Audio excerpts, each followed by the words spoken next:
ডাবের জলে চুল ধুলে এসব উপকার মিলবে হাতে নাতে। আগেকার দিনে চুলের যত্নে মা ঠাকুমাদের টোটকাই ছিল সেরা। তাদের হাতের কোমল ছোঁয়ায় চুল হতো রেশমের মতো নরম এবং ঘন। অয়েল মাসাজ থেকে শ্যাম্পু সবই হতো বাড়িতেই। স্বাস্থ্যোজ্জ্বল চুল পেতে এককালে অনেকেই ডাবের জলে চুল ধুতেন। তবে এখন সে কাজ করেন না কেউই। আর সেখানেই করে ফেলেন মস্ত বড় ভুল। কেন এই কথা বলছি তা কি জানেন? হাইড্রেশনের চাবিকাঠি লুকিয়ে ডাবের জলে।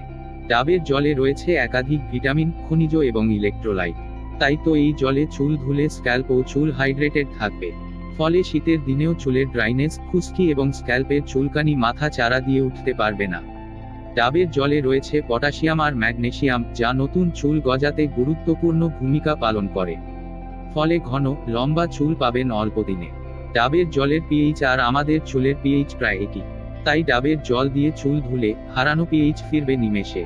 এই রকম ভিডিও পেতে আমার চ্যানেলটাকে সাবস্ক্রাইব করুন এবং পাশে থাকা বেল আইকনটি প্রেস করে দিন সবার আগে আমার ভিডিও পাবার জন্য।